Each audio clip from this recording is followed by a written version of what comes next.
उत्तर प्रदेश के जिला हाथरस का एक गांव लगता है तिवरज। और तिवरज गांव में एक कथावाचक जिनका नाम होता है उदय कृष्ण शास्त्री। पहले तो वो भक्तों को कथा सुनाते हैं और कथा सुनाने के बाद भक्तों से मुलाकात कर रहे थे। इसी बीच में भक्तों को प्रसाद वितरण किया जा रहा था। लगभग 21 साल की एक लड़की होती है जो प्रसाद वितरण करने में मदद कर रही थी। कथावाचक महाराज की नज़र उस लड़की पे पहुंच जाती है। उस लड़की को लगातार देख रहे थे। एक टकटकी देखते देखते उस लड़की को आवाज़ लगाई, इधर आओ बेटा। जैसे ही वो लड़की आती है उससे पूछा जाता है तुम्हारा नाम क्या है। लड़की अपना नाम बताती है। उससे पिता का नाम पूछा जाता है। उससे पूछा जाता है कि तुम कहाँ रहती हो। वो बताती है कि मैं पास के ही गांव में रहती हूँ। उसके पति का नाम यह है, 2 बच्चे हैं। इतनी बात सुनने के बाद भी कथावाचक महाराज को लगता है कि कुछ ना कुछ तो झोल है। तभी उन्होंने 2 अपने अनुयायियों को बुलाया। उनसे कहा कि इस लड़की के बारे में कुछ पता करके आओ। जैसे ही 2 अनुयायी उनके लड़की के घर, उनके गांव जाते हैं और उस लड़की के बारे में पूरी जानकारी जुटाने की कोशिश कर रहे थे, तो वहां से कुछ अलग तरह की जानकारी मिल जाती है। इसके बाद कथावाचक महाराज जो होते हैं उदय कृष्ण शास्त्री, वो उत्तर प्रदेश के उप मुख्यमंत्री से मुलाकात करते हैं और मुलाकात करने के बाद कहते हैं कि साहब मुझे कुछ आपसे बहुत ज़रूरी काम है। तभी उत्तर प्रदेश के उप मुख्यमंत्री जो एसएसपी होते हैं अलीगढ़ के, उनको एक बात कहते हैं कि जो महाराज जी कह रहे हैं इनकी बात को थोड़ा गौर से सुना जाए। इसके बाद अलीगढ़ के एसएसपी के पास वो महाराज जी पहुंचते हैं और जाकर पूरी कहानी बताते हैं कि मैं इस तरह से फला गांव में गया था। वहां गांव में जाने के बाद मुझे एक लड़की दिखाई दी जो 21 साल के आसपास की है। दरअसल वो लड़की जिंदा है और उसके मरने की जो खबर है वो 7 साल पहले फैल चुकी थी। इसके मामले में जो कातिल है, जिसके ऊपर कत्ल का पूरा इल्ज़ाम है, वो सलाखों के पीछे है। मैं ये चाहता हूं कि आप इस मामले की जांच पड़ताल कर लें। जैसे ही ये महाराज जी बात बताते हैं तो एसएसपी कहते हैं कि आप किस आधार पर ये सब बातें कर रहे हैं। वो कहते हैं कि साहब आधार कुछ भी हो, लेकिन आप अगर अपने हिसाब से जांच पड़ताल करेंगे तो आप सबूत भी इकट्ठा कर सकते हैं और दूध का दूध, पानी का पानी भी कर सकते हैं। आखिरकार एसएसपी को बात माननी पड़ती है और एक सीओ साहब को इस मामले की जांच दी जाती है। सीओ साहब ने जब इस मामले की जांच पड़ताल की तो पता चला कि जिस लड़की को मरा हुआ घोषित किया जा चुका है, दरअसल वो सचमुच वही लड़की है, वो जिंदा है। आखिरकार उसके जिंदा होने की और उसके मरने की कहानी क्या थी और कैसे वो लड़की पकड़ी जाती है, आज की इस कहानी के माध्यम से ये जानने की, समझने की कोशिश करते हैं। आदाब, नमस्कार, सत श्री अकाल। मैं उस्मान सैफी। आज की जो सच्ची घटना मैं आपको सुनाने जा रहा हूँ, ये सच्ची घटना है उत्तर प्रदेश के ज़िला अलीगढ़ की। दरअसल उत्तर प्रदेश के ज़िला अलीगढ़ का एक गांव लगता है धनठोली, जो कि गोंडा थाना क्षेत्र में लगता है। वहाँ का रहने वाला एक व्यक्ति जिसका नाम पंकज उर्फ भोला होता है। पंकज उर्फ भोला ये अलीगढ़ का एक हिस्ट्री शीटर बदमाश होता है। इसके ऊपर कई बड़े बड़े अपराध थे। एक बार यानी कि 27 मई 2015 को मथुरा से ये फिरोजाबाद न्यायालय में पेशी के लिए जा रहा था और 4 सिपाही साथ होते हैं। रोडवेज से इसका जाना था।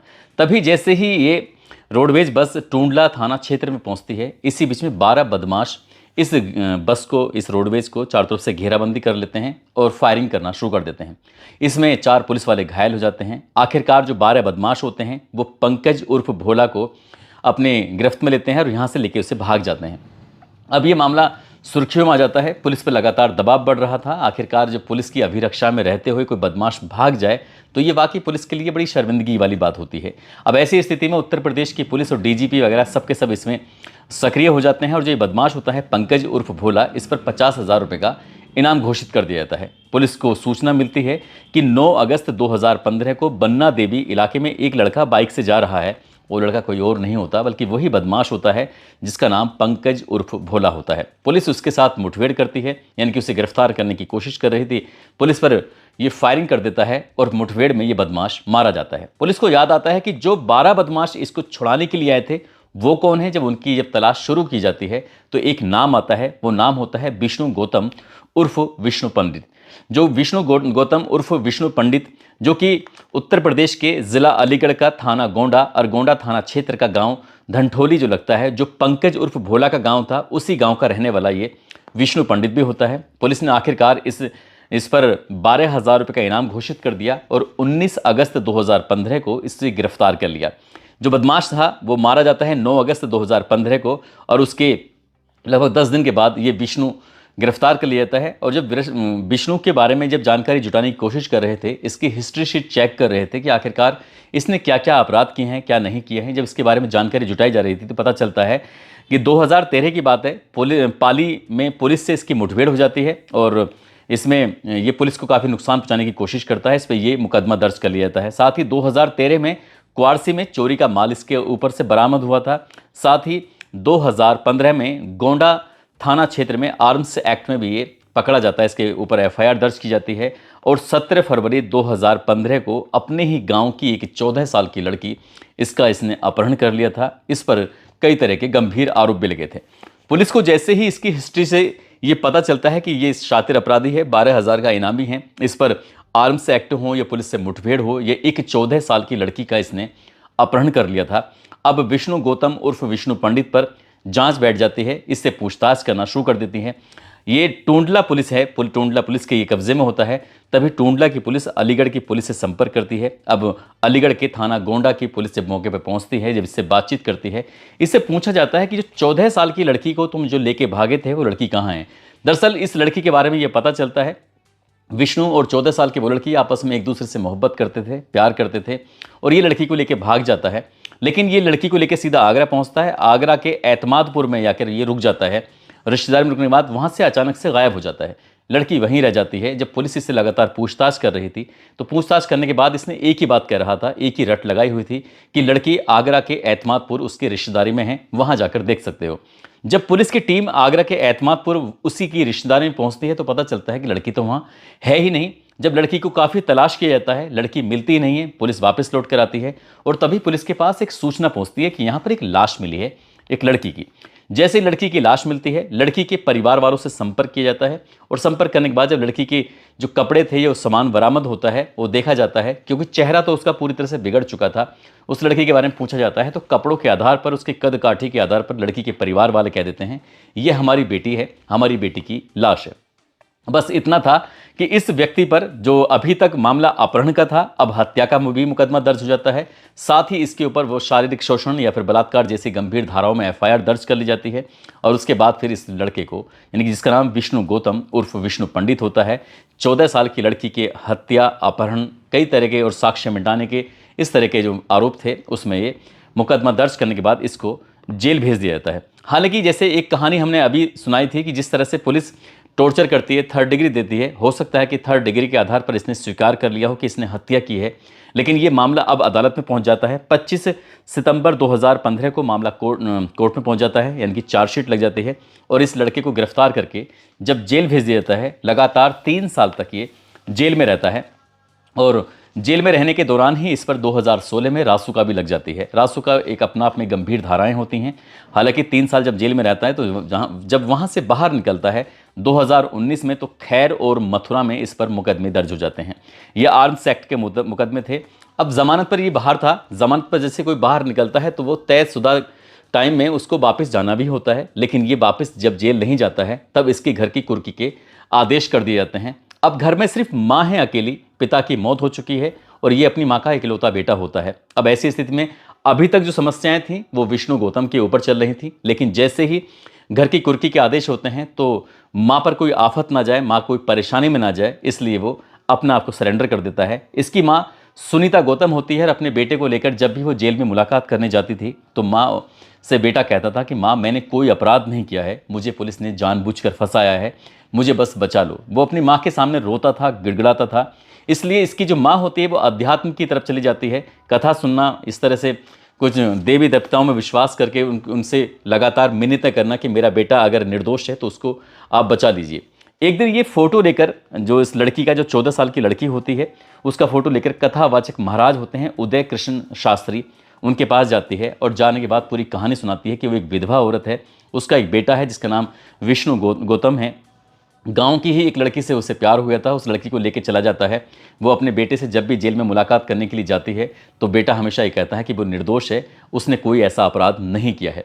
अब ऐसी स्थिति में जो कथावाचक महाराज होते हैं वो कहते हैं कि वो उसका लड़की का फोटो मैं देखना चाहता हूँ कि आखिरकार लड़की कैसी थी, कैसी नहीं थी। 14 साल की उस लड़की का जब महाराज जी ने फोटो देखा, फोटो देखने के बाद उनके जहन में, उनके दिमाग में उसकी स्मृति जो थी, वो चेहरा जो था बिल्कुल पूरी तरह से छप चुका था, जैसे कि अब उसे भूलने वाले ही नहीं थे। एक दिन वो हाथरस के एक गांव के अंदर, जो तिब्रस गांव बताया जाता है, वहां पर ये कथा कर रहे थे। कथा सुनाने के बाद आराम से, इत्मीनान से भक्तों से मुलाकात कर रहे थे और इसी बीच में भक्तों के लिए प्रसाद वितरण का भी कार्यक्रम चल रहा था। और इसी प्रसाद वितरण के कार्यक्रम में 21 साल की एक लड़की लगातार इधर से उधर घूम रही है। जब उस लड़की का चेहरा महाराज जी के सामने पहुंचता है तो महाराज जी उस लड़की का चेहरा देखने के बाद ऐसा लगता है जैसे कि ये लड़की कहीं देखी हुई है, इसलिए उस लड़की को अपने पास बुलाया और पास बुलाने के बाद उससे पूछा, बेटा तुम्हारा नाम क्या है, तुम्हारे पिता का नाम क्या है, तुम्हारे गांव का नाम क्या है, तुम्हारे पति का नाम क्या है। तमाम तरह के सवाल थे जो महाराज जी ने उस लड़की से किए। लड़की ने बेबाकी के साथ अपने हर एक सवाल का जवाब देना शुरू कर दिया, लेकिन महाराज जी को तसल्ली नहीं हो रही थी। महाराज जी को लग रहा था कि कुछ ना कुछ तो ये झूठ बोल रही है, इसलिए उन्होंने अपने ही 2 साथियों को इस लड़की के पीछे लगाया, ये जानने के लिए कि आखिरकार ये कौन है, कहाँ से है, इसकी असलियत क्या है।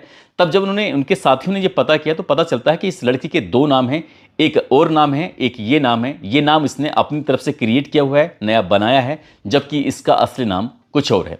अब जैसे ही ये बात महाराज जी को पता चलती है, महाराज जी ने उप मुख्यमंत्री से संपर्क किया और संपर्क करने के बाद पूरी कहानी सुनाई। उप मुख्यमंत्री ने अलीगढ़ के एसएसपी को ये बात बताई। उसके बाद फिर अलीगढ़ के एसएसपी से महाराज जी मुलाकात करते हैं, साथ में सुनीता गौतम भी जाती है अपने बेटे के लिए। वहां जाने के बाद पूरी कहानी एसएसपी को सुनाई जाती है। एसएसपी को शुरुआत में लग रहा था कि मामला कुछ ऐसा ही है, लेकिन जब ऊपर से दबाव आया, इधर से महाराज जी ने कुछ सिफारिश की, तब जाकर एसएसपी ने इस मामले में जांच के आदेश दिए। जांच दी जाती है सीओ इगलास को। सीओ इगलास ने जब इस मामले की जांच पड़ताल करना शुरू किया है तो कुछ चीज़ें नई निकल के आती हैं। आखिरकार ये जो लड़की होती है, इस लड़की को हाथरस का एक गांव लगता है नंगला चोखा, वहां से हिरासत में ले लिया जाता है और हिरासत में लेने के बाद इसको गोंडा के थाने में लाया जाता है। साथ ही जो इस लड़की के माता, इसके पिता होते हैं, इसकी 2 और बहनें होती हैं, एक भाई होता है, परिवार के सदस्यों को थाने में लाया जाता है। लड़की को आमने सामने बिठाया जाता है। जब बातचीत का सिलसिला शुरू होता है तो वो कह देते हैं कि ये लड़की हमारी ही है, जो साल 2015 में अचानक से गायब हो गई थी, ये लापता हो गई थी और जिसकी हत्या के लिए इन्होंने ढूंढा, जो कि एतमादपुर में एक लाश मिली थी, उसके कपड़ों के आधार पर पहचान लिया था, वो लड़की कोई और थी, ये लड़की कोई और है। अब पुलिस के लिए ये बड़ी चिंता का विषय बन गया था कि आखिरकार ये सब चल क्या रहा है। तभी परिवार के लोगों का डीएनए टेस्ट कराया जाता है और डीएनए टेस्ट कराने के बाद पुलिस इस मामले की जांच पड़ताल में जुट जाती है। अब पुलिस के लिए एक सवाल था कि आखिरकार अगर ये लड़की यहां पर है तो वो लड़की कौन थी जिसकी लाश मिली थी। आखिरकार पुलिस ने जब अपने हिसाब से इस मामले की जांच पड़ताल करना शुरू किया है तो पता चलता है कि उस लड़की का चेहरा पूरी तरह से बिगड़ा हुआ था, कपड़े उसके नहीं थे लेकिन उसके जैसे थे, इसलिए उन्होंने हाँ में हाँ मिला दी। इस घटनाक्रम के खुलासे के बाद, यानी कि साल 2022, ये दिसंबर का महीना होता है, इस लड़की के परिवार वालों के इसके बारे में पता चल जाता है। और ये पता चलता है जब कोरोना काल चल रहा था, जब पूरी दुनिया में आफत मची हुई थी, तभी इस लड़की ने अपनी माता और पिता के हाल जानने के लिए कि वो सुरक्षित हैं कि नहीं हैं, परिवार के लोग ठीक हैं कि नहीं हैं, तब उनसे संपर्क किया था। यानी कि लड़की के पोल खुलने के लगभग 1.5 साल पहले उसने जब अपने माता पिता से संपर्क किया तो माता पिता भाई डर जाते हैं। उन्हें लगता है कि जिस मामले में एक व्यक्ति जेल जा चुका है और ऐसी स्थिति में अगर वो किसी से ये बात कहेंगे तो कहीं वो उल्टे ना फंस जाएं, इसलिए वो बिल्कुल इस मामले को जानते हुए भी बिल्कुल शांत पड़ जाते हैं। अब लड़की से पूछा जाता है कि तुम नंगला चौका गांव कैसे पहुंची थी, तो उसने जो कहानी सुनाई, उससे कहानी सुनने के बाद दंग रह जाते हैं। दरअसल जो विष्णु गौतम होता है वो अचानक से उस लड़की को आगरा के एतमादपुर में छोड़कर गायब हो जाता है। उस लड़की ने उस लड़के की यानी कि विष्णु की बड़ी राह देखी, लेकिन विष्णु जब लौट कर नहीं आता है तो वो लड़की परेशान हो जाती है। इसी बीच में जैसे ये वहां पर गई हुई थी, ऐसे ही नंगला चोखा का एक लड़का था जो कि हाथरस का रहने वाला होता है, वो भी उसी जगह उसे आसपास में रिश्तेदारी में गया था और उस लड़के से इस लड़की की मुलाकात हो जाती है। ये दोनों एक दूसरे को पसंद करने लगते हैं और एक दिन ऐसा मौका आता है कि वो लड़की जो अपने प्रेमी के साथ भागी थी, वो एक नए लड़के के साथ, जो कि नंगला चोखा हाथरस के रहने वाला होता है, उसके साथ चली जाती है। और वो ऐसे जाती है कि वे उसके बाद फिर किसी से कोई संपर्क नहीं करती, ना ही उस लड़के ने उस लड़की को संपर्क करने की इजाज़त दी थी। इसलिए वो अपने साथ लड़का रख लेता है, शादी करता है, उसको 2 बच्चे हो जाते हैं और वो बेहतरीन ज़िंदगी जी रही थी। लेकिन ये बात की पोल खुल जाती है और जैसे ही पोल खुलती है तो कथावाचक महाराज के माध्यम से इस लड़की की पूरी कहानी लोगों के सामने आ जाती है। ये भी पता चलता है कि जो स्वीकार किया गया था हत्याकांड को, तो शायद पुलिस के दबाव में आकर शायद उसने ये स्वीकार कर लिया था, लेकिन आगे चल के उस पर जो ये मामला था ये तो ज़रूर ख़त्म हो गया होगा। लेकिन बाकी और अन्य मामले जो लूट हैं या फिर आर्म्स एक्ट के हैं या पुलिस से मुठभेड़ में, क्योंकि वो एक हिस्ट्री शीटर के साथ रहता था, इस हिस्ट्री शीटर का जो नाम होता है वो पंकज उर्फ भोला होता है, जिसने बताया जाता है कि 2 सिपाहियों की हत्या कर दी थी। इससे पहले भी वो कई बार ब्रेक करके, यानी कि पुलिस वालों को धक्का देकर या किसी भी तरकीब से पुलिस वालों के चंगुल से छूट कर भाग जाया करता था। उसने कई बड़े अपराध किए हुए थे। कभी मौका होगा तो पंकज उर्फ भोला की कहानी भी आपके सामने लाई जाएगी। दोस्तों 7 साल बीत जाते हैं। 7 साल के बाद आखिरकार ये लोगों को पता चलता है कि विष्णु गौतम जिस हत्याकांड में सलाखों के पीछे गुजार रहा है, दरअसल उसने वो जुर्म किया ही नहीं था। हालांकि वो उस लड़की को लेकर अपने गांव से ज़रूर गया था, लेकिन वो क्योंकि वो खुद पहले से अपराध में संलिप्त था, इसलिए जब पुलिस के सामने उसने खुलासा किया था तो उसने पुलिस को ये बयान दिया था कि ये लड़की मेरे लिए बाधा बन रही है और मैंने इसलिए इसको रास्ते से हटा दिया है। लेकिन वो लड़की की लाश किसी और की थी और किसी और की लाश किसी के साथ जोड़ दी। काश पुलिस ने इस मामले की अगर ईमानदारी से जांच की होती, मरने वाली लड़की का डीएनए सैंपल लिया होता और जिस परिवार के माता पिता भाई से उसके सैंपल का मिलान किया गया होता, तो शायद विष्णु इतने लंबे समय तक सलाखों के पीछे कभी नहीं रहता। क्योंकि कई बार पुलिस के दबाव के सामने बड़े बड़े अपराधी हों या फिर सीधे सज्जन लोग हों, वो कुछ भी बोल जाते हैं जैसा पुलिस कहती है। हालांकि कोर्ट में जाकर कई मामले ऐसे होते हैं जो बिल्कुल ख़त्म हो जाते हैं।